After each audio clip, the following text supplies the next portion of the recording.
Tell me, Monsieur Lee, I have to, I'm afraid, ask the questions most obvious as well as the subtle ones. Did you know the combination of the safe belonging to your father? No, nobody did. But it would have been easy enough to discover. You must find out who did this awful thing, Mr. Poirot. You must find out.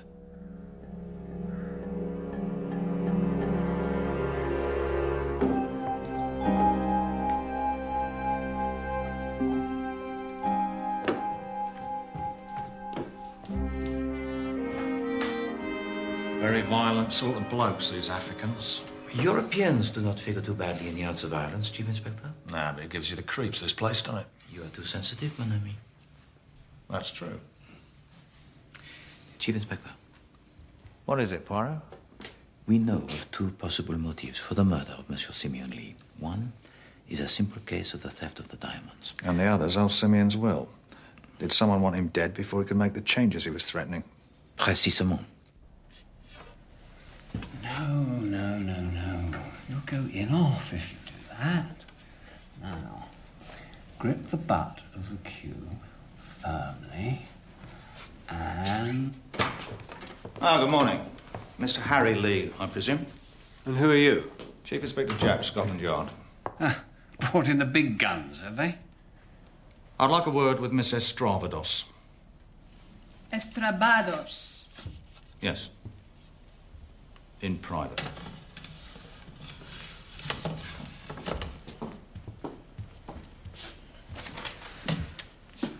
Don't let them bully you, kid.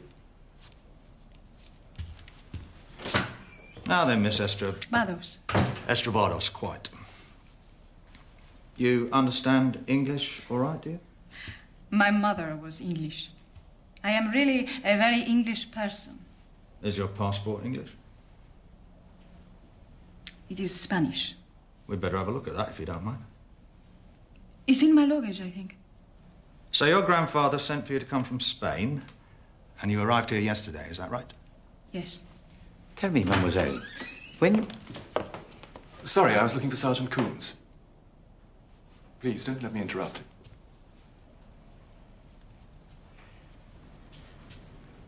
When you first met your grandfather, what did you think of him? He was very, very old. He had to sit in a chair, and his face was all dried up. But I like him all the same. I think that when he was a young man, he must have been very handsome. Like you. There you are, sir. I think I'd better go and find Sergeant Coombs. Now, these diamonds that have been stolen. They were not like diamonds. Just very ugly little stones. So he showed them to you, did he? Didn't give you any of them, I suppose. No. And I thought that one day he would, if I was very nice to him and came often to sit with him. Because old men, they like very much young girls.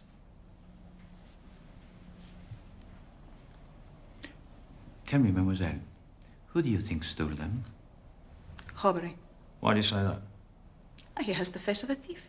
His eyes go so, from side to side, and he listens at doors. Where were you when the crime was committed, Miss Estravados? I went up to my room. I remember the butler had just brought in the coffee. But I wanted a clean handkerchief, so I went upstairs. I was sitting at my dressing table, repairing my makeup.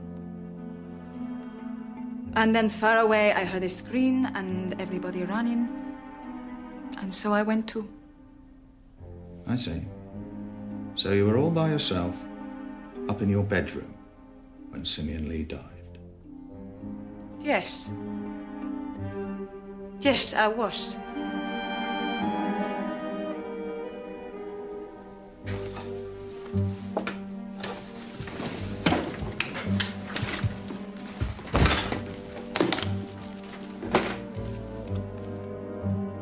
Here, Sergeant!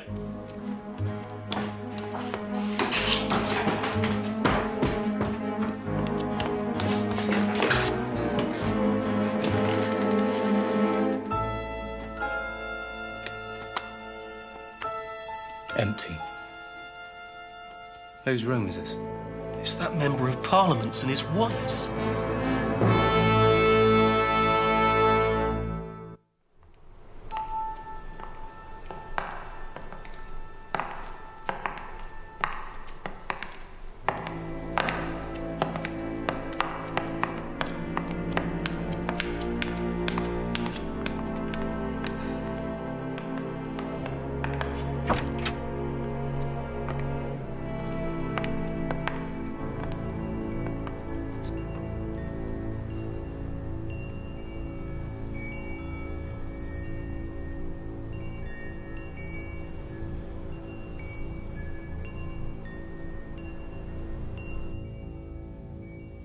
You know what I think, Poirot? No, Chief Inspector. What is it that you think? I think this murder was done by a woman. That's what I think. And why is it that you think that? Right. Yes. Simeon Lee was a frail old man, yes? Monsieur Simeon Lee was a man of the frailness extreme. Oui. Then how do you account for the furniture in his room being knocked about all over the shop like it was? I mean, he couldn't have put up much of a struggle against a man, could he? But against a woman... Chief Inspector, you have been thinking again. I have warned you of this before. Oh, well. But you know, seriously, Chief Inspector, all of the family, the women included, they will have alibis for the time of the murder. Well, the lovely Magdalena Lee's is pretty flimsy. And it was her luggage we found the diamond case in. If I'd stolen the diamonds, do you really think I'd be stupid enough to leave the box in my own luggage? Would you tell us where you were at the time of the murder, Mrs. Lee? In the drawing room. In the drawing room with Mrs. Lydia Lee? No, I'd come in here to telephone. Was anybody in the room with you? No. It was a private call. I was alone. How long were you in here, Madame Lee? What's it got to do with you? Just answer the question. How should I know? 15 minutes? 20? You know how long it takes to put a call through in the evening. It was a trunk call, then? Well, of course it was. But you don't honestly think I'd know anybody in this godforsaken dump, do you? Well, one of them's lying. The lovely Magdalena can't have been in there alone making a phone call the same time as her husband was in there alone making a phone call. Exactement. Perhaps we should tax them with this together, Chief Inspector. Here's another thing I've been thinking, Poirot. Boy, on the desk in my room you'll find my spectacles. In your room, madam. There's something not quite English about this murder. Comment? This throat slitting. Not quite our style.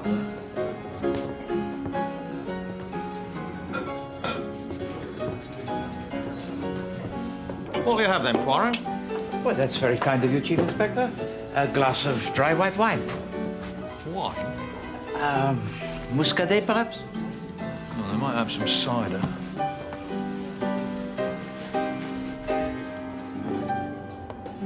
Hello, Hercule. How are you doing? Let me buy you a drink. No, merci. The Chief Inspector Japp is already buying me one. So, it was the glamorous Magdalena had the diamonds all the time, I hear. The leather box, but not the diamonds. Ah, Mr. Lee, I've been looking for you. Well, you only had to look in the nearest pub. But tell me, though, what do you think of the opening times in this country? Sit down for a minute. Good health.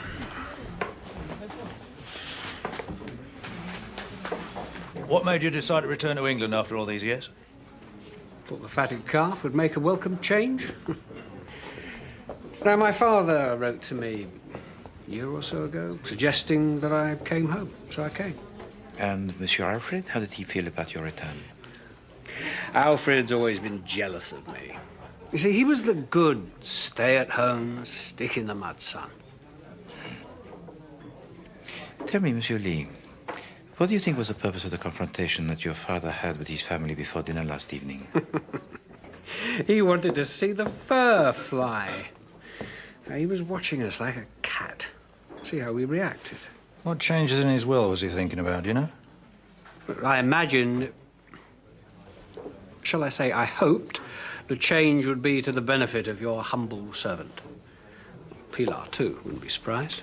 You got any theories about this murder, Mr. Lee? I don't understand it at all. I mean, that door was locked. It took some doing to break it open. I mean, there was no one in the room but Dad. Nobody could have gone out through the window. The door was locked from the outside. No, key was on the inside. You noticed that, Monsieur Lee? I do notice things. It's a habit of mine. I must get back to my friends.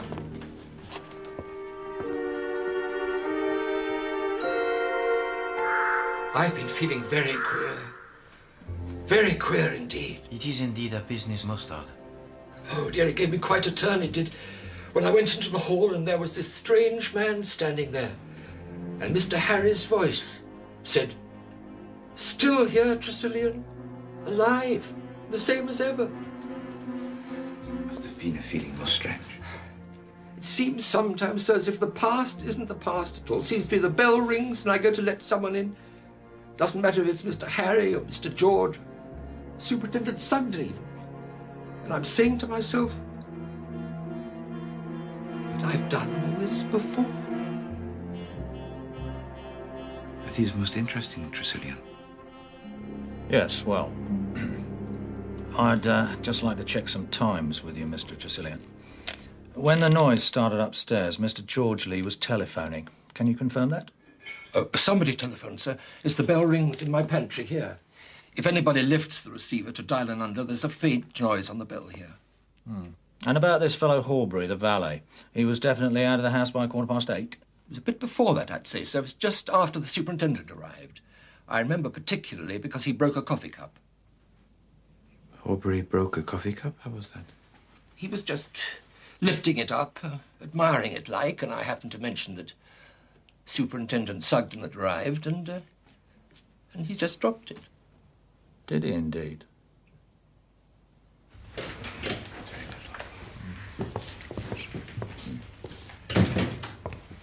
Sit down, will you?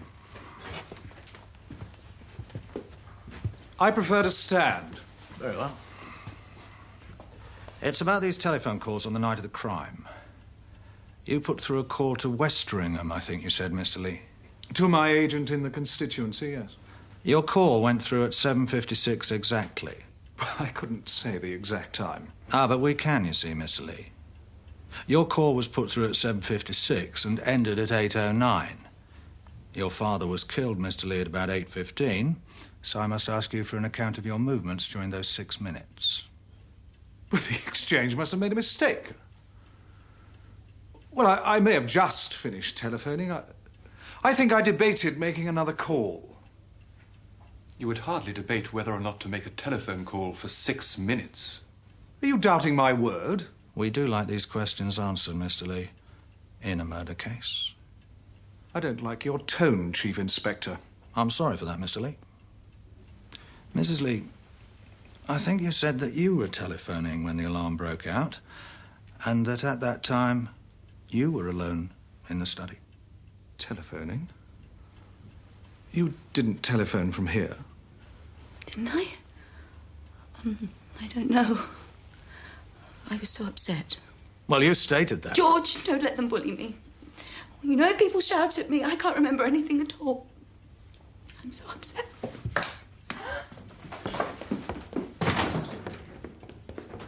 I won't have my wife treated like this. It's disgraceful. She's a very sensitive woman. I warn you, I shall have a question asked in the House about the bullying methods of the police.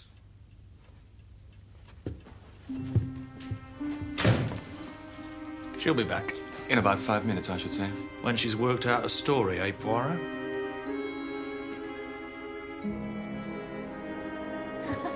You know, Chief Inspector, this case, it certainly gives one to think, n'est-ce pas? It gives one to think, all right, Poirot. Stop it!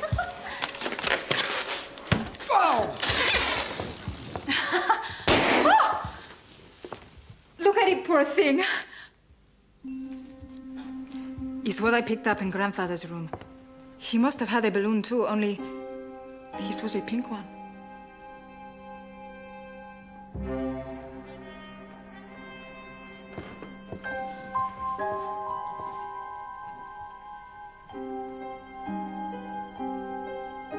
You seen a ghost or something, Poirot? Chief Inspector, I might just have done precisely that.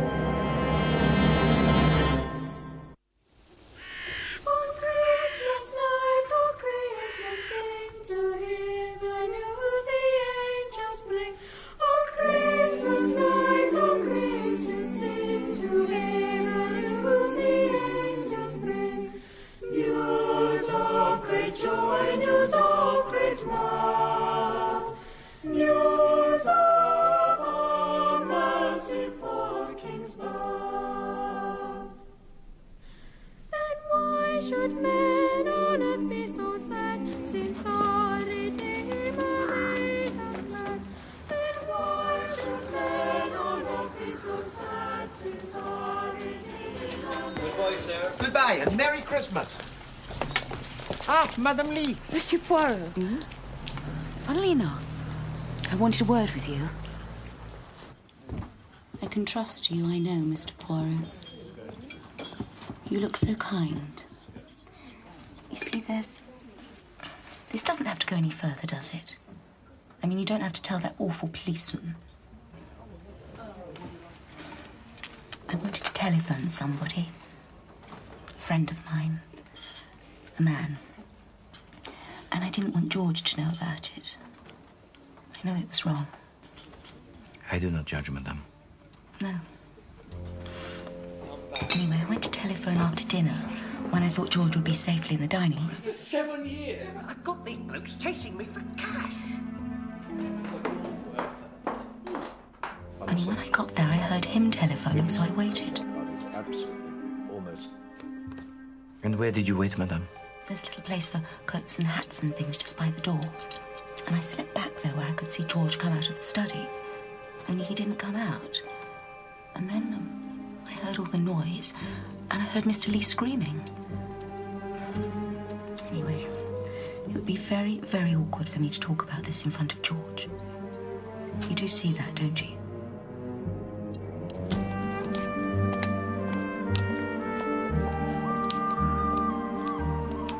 Here, Poirot.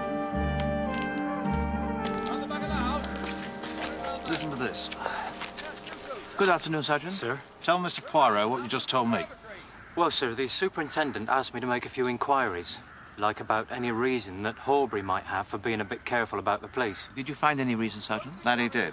Extorting money under threat in Bedfordshire. Modified blackmail. The case couldn't be proved, so he got off. Yeah, but he could not have possibly have committed the murder. His lady friend said he was at the cinema, and everyone agrees that he left the house before 8 o'clock. Yes, I know. Blessed infuriating. Tell him the other thing, Coombs. Well, sir, we also made an inquiry or two about Mrs. George Lee. Magdalena Jones, as she was when she was living with a Commander Jones down in Hambledon. Passed her off as his daughter, only she wasn't. And before that, she was Madeline Potts of Willesden.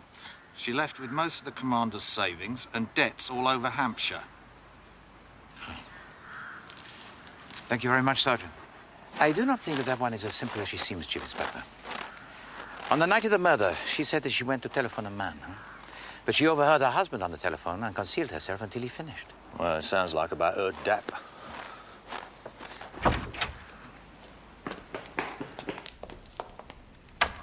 What are these blooming things, Poirot? Now, these are the miniature gardens of Madame Alfred Lee. Well, what's the point of having a miniature garden? I mean, you can't do anything with it, can you? You can't take a deck chair out and sit in it. They are art, Chief Inspector. See here. This one is the Vineyard Italien, and this one is the Garden Japanese.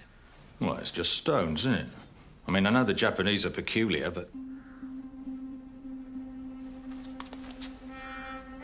What are you looking at?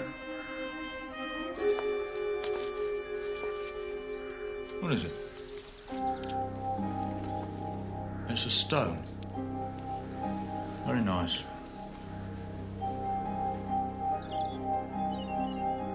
Nicer than you think, Chief Inspector.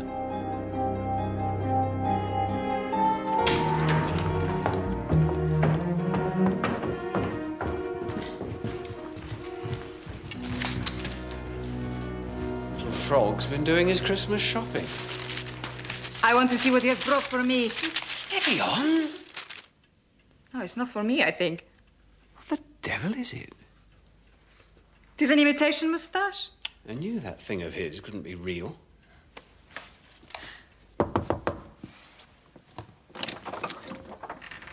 What is it? We'd like a word, Mrs. Lee, if that's convenient.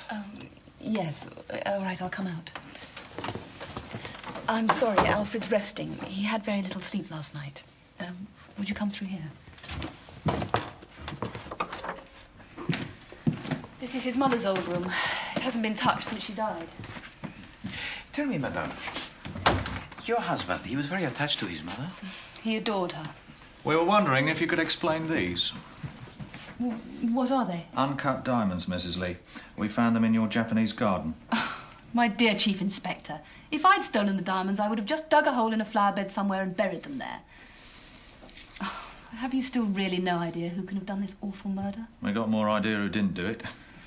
Oh, please, God, let it be a stranger, not a member of the family. It might be both. What do you mean? It might be a member of the family and at the same time a stranger. It is merely a little idea that has occurred to the mind of Hercule Poirot. The official reading of the will generally takes place after the funeral of the deceased. However, as that will not now be until after the inquest, I have been asked to give you the bare bones of Mr. Simeon Lee's testament now. Asked by whom? Interested parties, Mr. Lee. The main provisions of the will, which was made 10 years ago, are quite simple. Half Mr. Simeon Lee's property goes to his son, Mr. Alfred Lee. The remainder is divided equally between his other children. Alfred struck lucky again, as per usual. Half the old man's fortune. You ought to think yourself lucky my father left you anything at all. Well, I don't think I need to go any further with that. But what about Pilar? Miss Estravados is not mentioned in the will. Doesn't she get her mother's share? Jennifer Estravados, if she had lived, would of course have received her equal share with the rest of you. As she's dead, the portion that would have been hers goes back into the estate to be shared out between you. Then I have nothing. Oh, my dear, the family will see to that, of course. I think she ought to get Jennifer's whack. Well, I really must be going. Goodbye, Mrs. Lee. Anything I can do, please consult me at any time. I agree with Harry. I think Pilar is entitled to a definite share. I mean, this will was made years before Jennifer's death. The law is the law, I'm afraid. We must abide by it. Yes, we're all very sorry for Pilar. But as George says, the law is the law. My dear, this must be very unpleasant for you. Would you please leave us while we discuss the question? Yes. Yes, very well.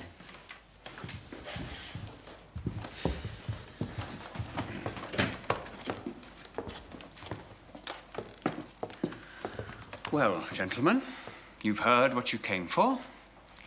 This is family business now.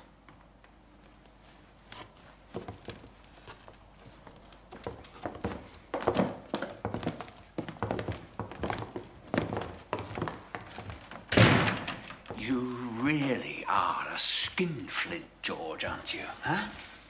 At least I'm not a sponger. You have battened on Dad these last 30 years. As an elected member of His Majesty's Parliament... Can we please discuss this sanely and quietly? Yes.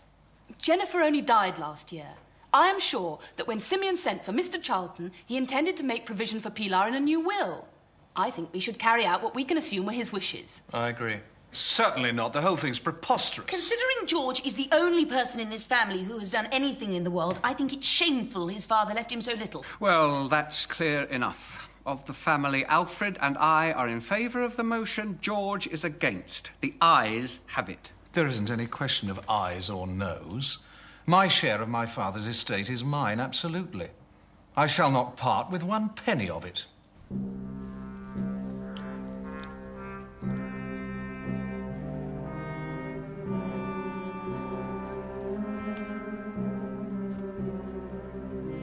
So who profits by the fact that Simeon Lee didn't have time to alter his will? All of them except the Spanish girl. So we can cross her off the list then? Yes. Well, maybe.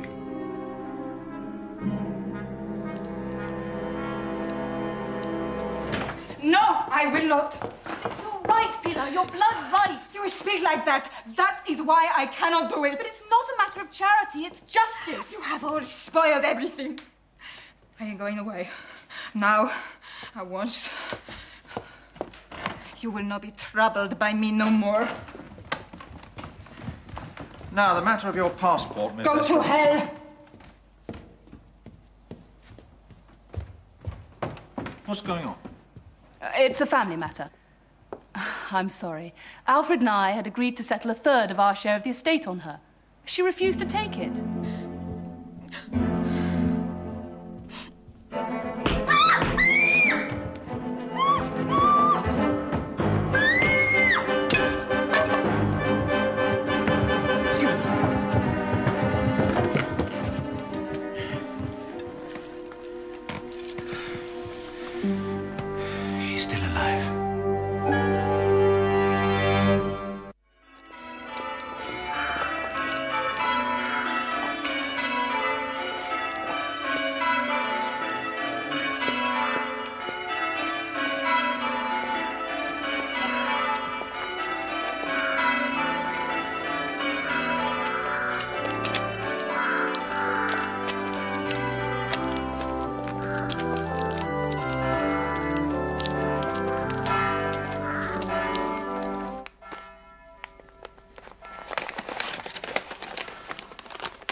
Good morning, Josephine. Good morning, sir. Merry Christmas. Oh, thank you, sir. Hercule, have you heard how the girl is this morning? Merry Christmas to you, Monsieur Harry. Yes, Mademoiselle Estrovados, she sleeps peacefully. She has, I think, the clavicle that is broken. Yes, I heard all that from the doc last night, but, I mean, who would want to do such a thing? Excuse me.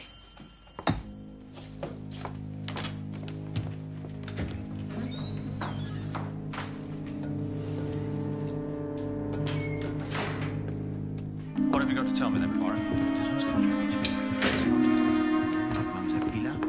I opened the drawer and I took out from it the husband. And she has been done.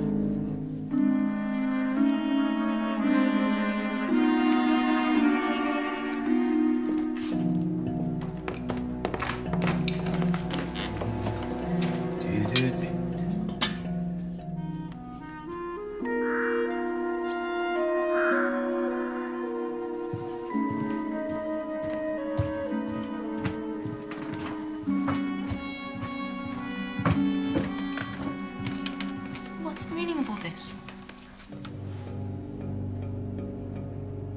Merry Christmas, Maggie. Good morning. Please to come in now.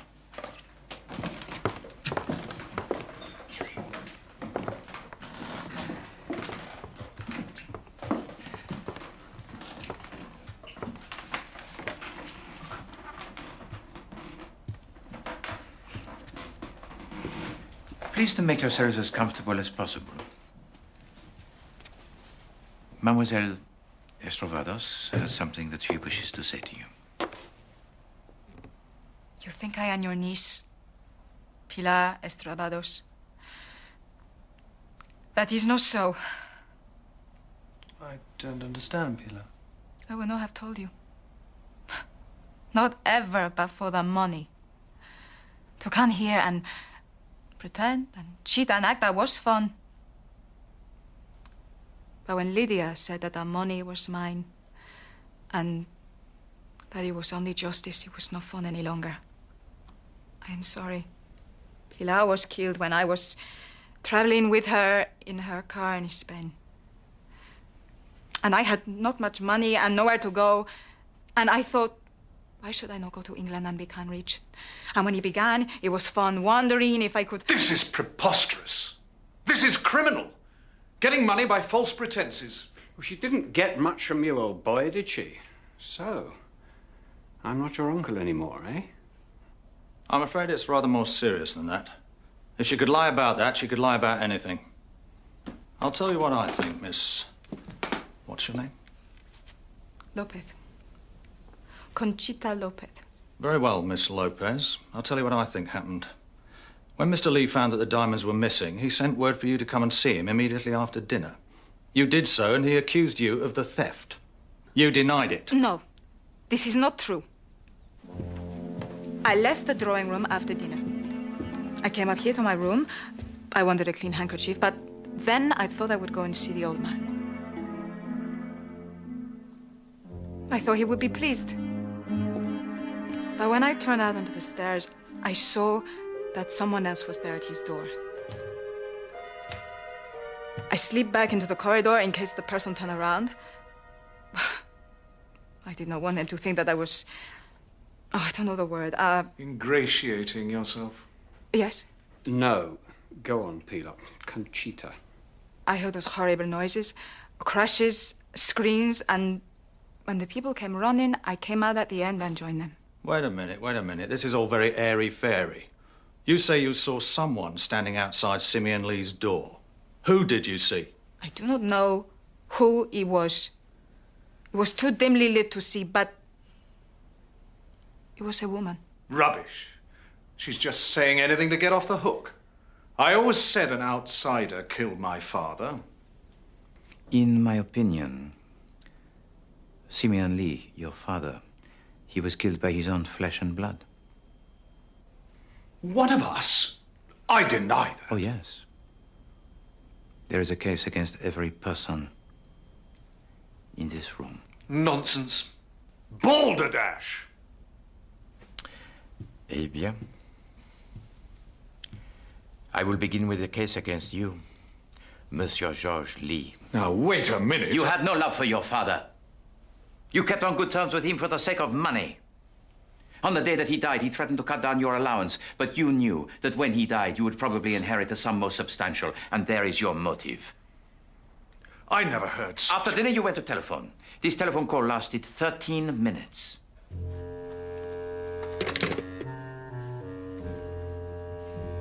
You could then have easily visited the room of your father and killed him.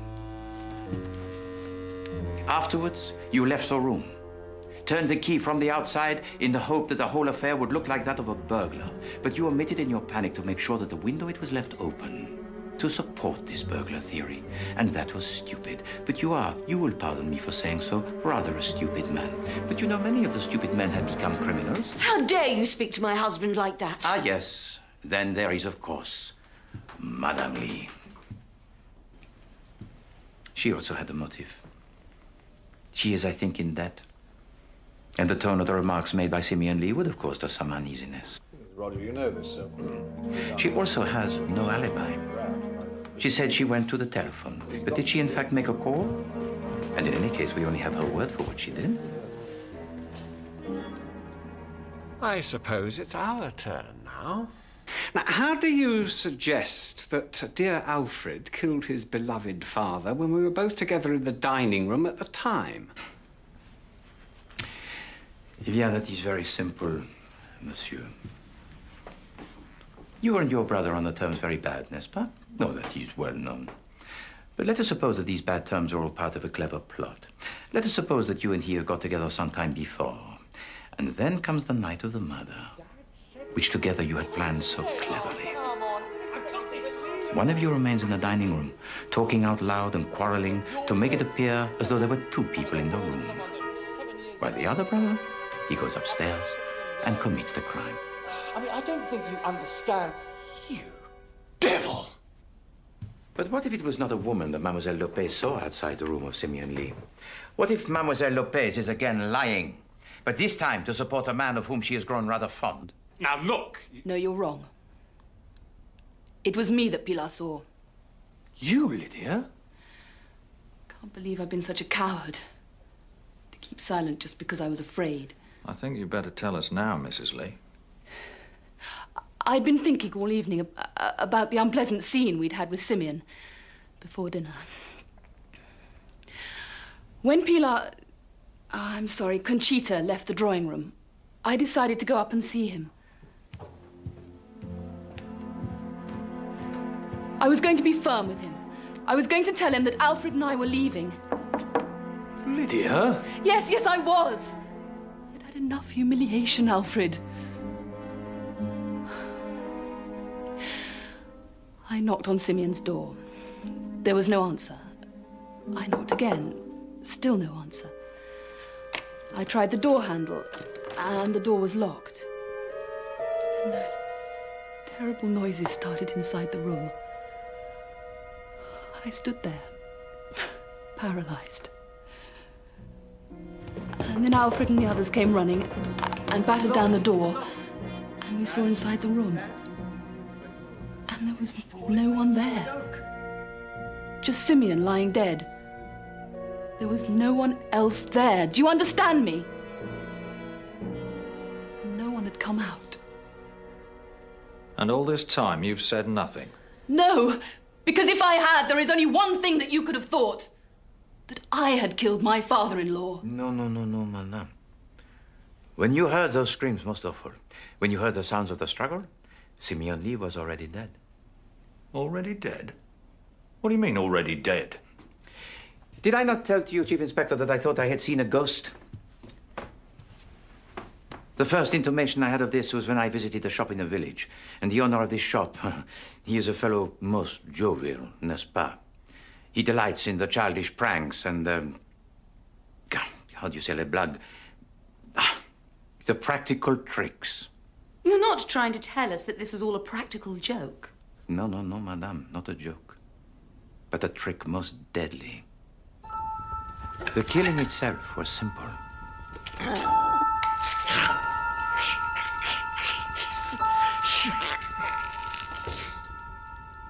Our murderer sets the scene. The diamonds are taken from the safe, which had already been opened by Simeon Lee. As much furniture as possible is piled in the center of the room like a tower.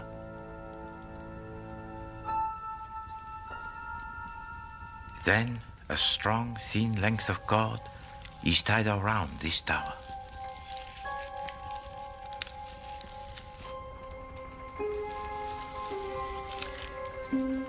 The two ends of the cord are then passed through the narrow gap in the window and allowed to drop to the ground below. The door, it is locked from the outside.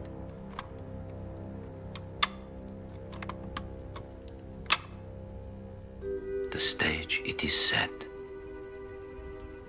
Our murderer walks casually away, waits a little while, then returns to the wall below the window and takes up the slack on both ends of the cord. And now at last the perpetrator has prepared the final element in his ruthless plot.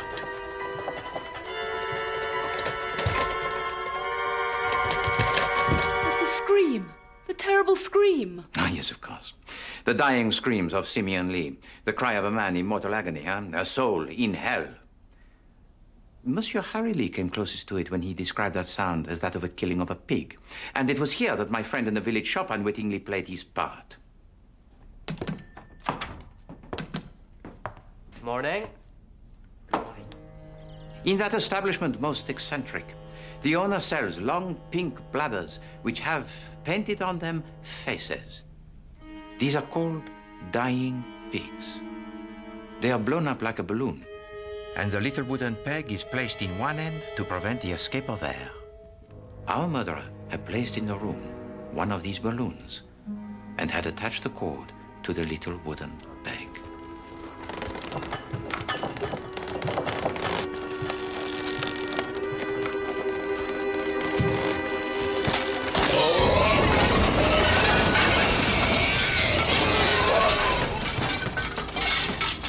His plan accomplished, our murderer then pulls the remains of the dying pig out through the window, leaving behind only the little wooden peg and the telltale fragment of the balloon.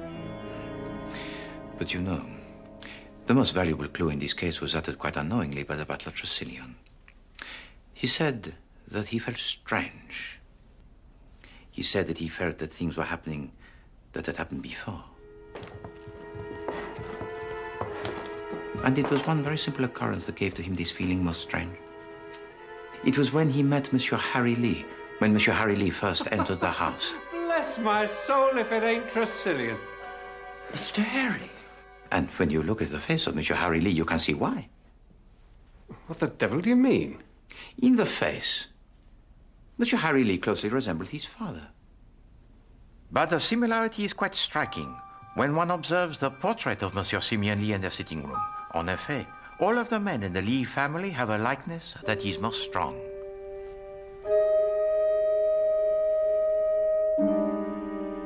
All right, Poirot. All very clever, no doubt. But who is this murderer we keep hearing about? Ah, the good Chief Inspector Japp. Always the one to make Poirot stick to his task. Eh bien, Chief Inspector, in order to answer your question, it is necessary that we make a short journey.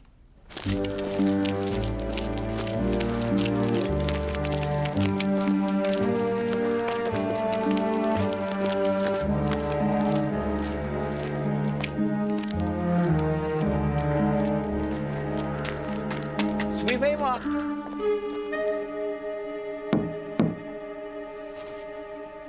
I hope you know what you're up to, Poirot.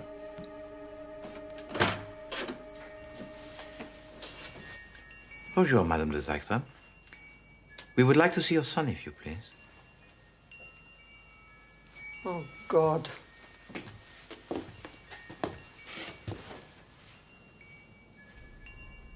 This was indeed the death of an evil man. Remember the reputation of Simeon Lee? How he broke the heart of his wife because of his numerous affairs with other women? Remember also his boasts of the illegitimate sons that he had sired. A man born, you will pardon me, madame, on the wrong side of the blanket can nonetheless inherit the features of his father.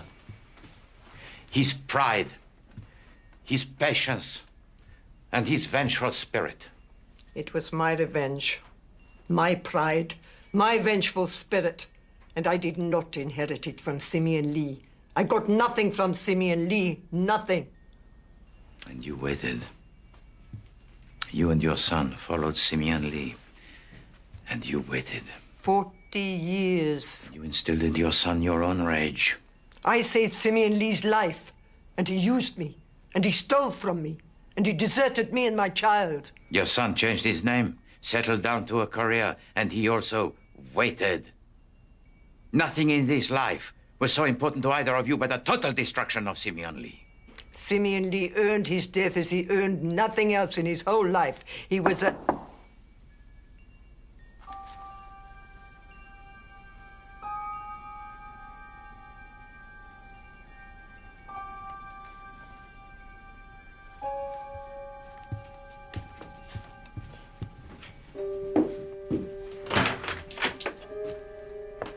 Come in, Superintendent.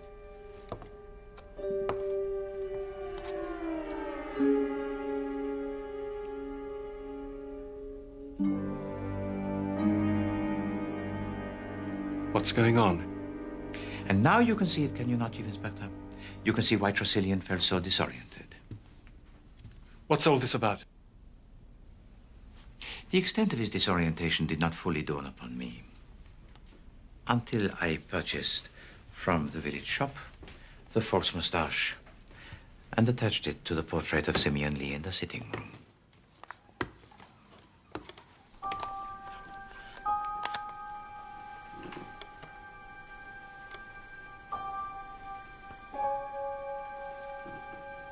The likeness, it was extraordinary. You're saying I look like Simeon Lee?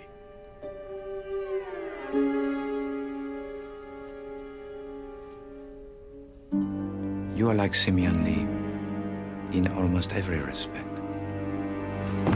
None of that! You resemble very closely your father. And also like your father, you are prepared to wait years if necessary for your revenge.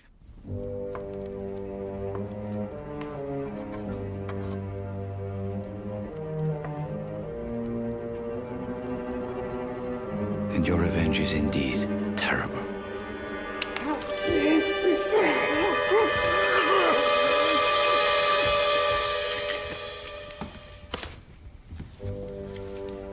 And so you embark on your ingenious subterfuge.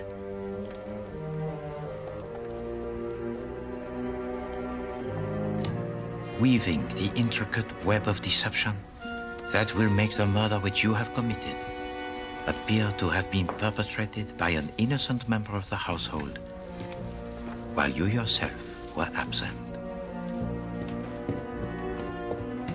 You make sure that Tresillian notes well your exit from the house. We'll be having more snow tonight, I shouldn't wonder. Good night. Good night, sir.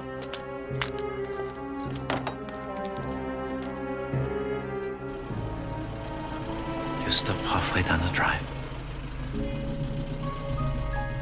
Wait long enough to distance yourself from the crime in the minds of the family. And then return to the house.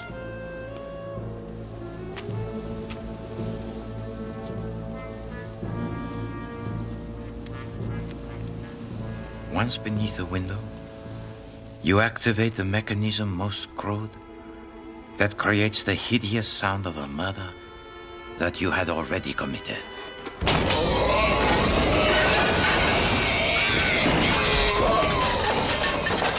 And then, to further your alibi, you find an excuse to actually come back into the house. I've forgotten my book.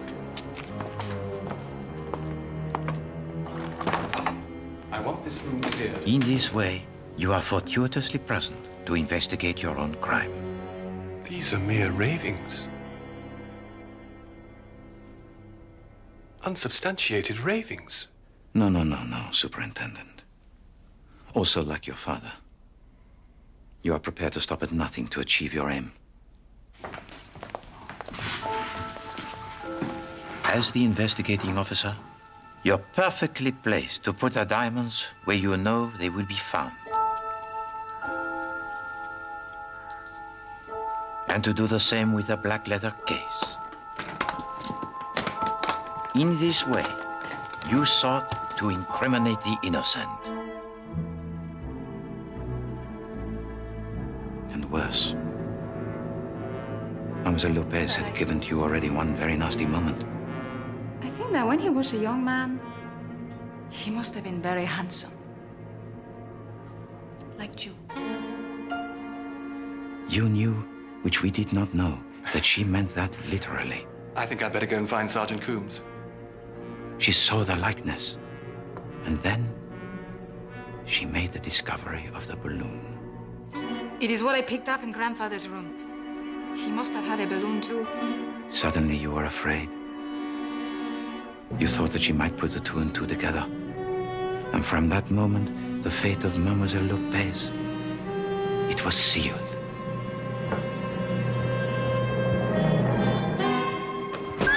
It was indeed fortunate for her that at your first clumsy blows, she screamed, and you were forced to leave the task unfinished. Madre de Dios. Harold Sugden, I am arresting you on a charge of the willful murder of your father, Simeon Lee. May his soul rot in hell.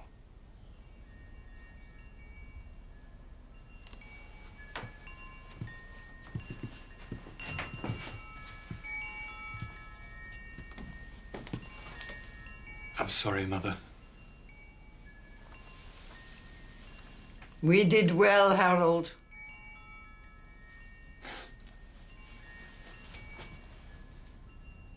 Come on, let's get it over with.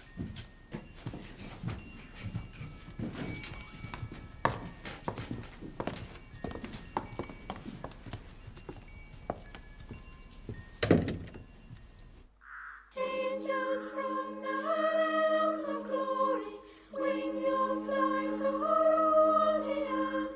Ye who sang creation's story, now proclaim Messiah's birth.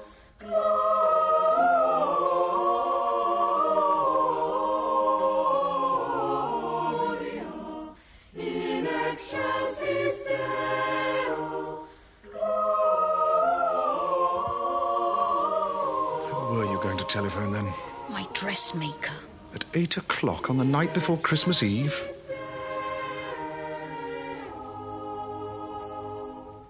Why did old Simeon ask you down here in the first place? Because Superintendent Sugden wanted an expert witness to the proceedings to prove that he could not have been involved. So he asked Simeon Lee to invite me. But Sugden said he didn't. That is because he did not want us to know that he'd been in contact with Simeon Lee before.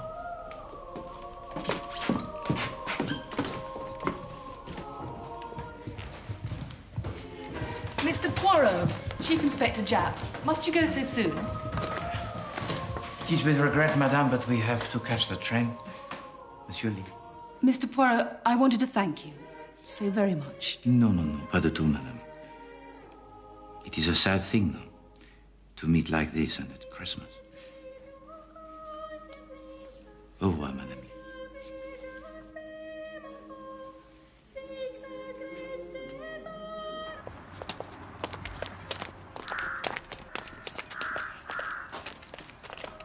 Monsieur Poirot, I wanted to say goodbye and to thank you. Mademoiselle Lopez. And might I suggest that in the future you maintain your own identity? It will cause, I am sure, much less of the complications. Harry and I are going to Paris. Yeah, she knows she'll be safe with an old man like me. I'm sure she will, Monsieur Harry. Goodbye. Oh, yes.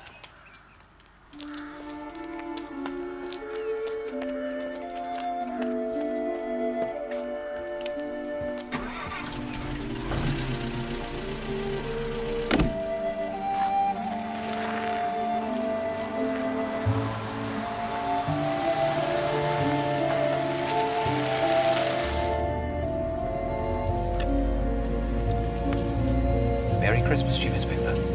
Oh, Poirot, you shouldn't have. I have not yet thanked you for my present. Well, I hope you like them. Oh, I do very, very much indeed. Such wonderful colours and such workmanship. Emily's been knitting away at those blessed gloves for months. Ah, well, you must tell her how much I thank her and how much her skill it is appreciated. I will. I will.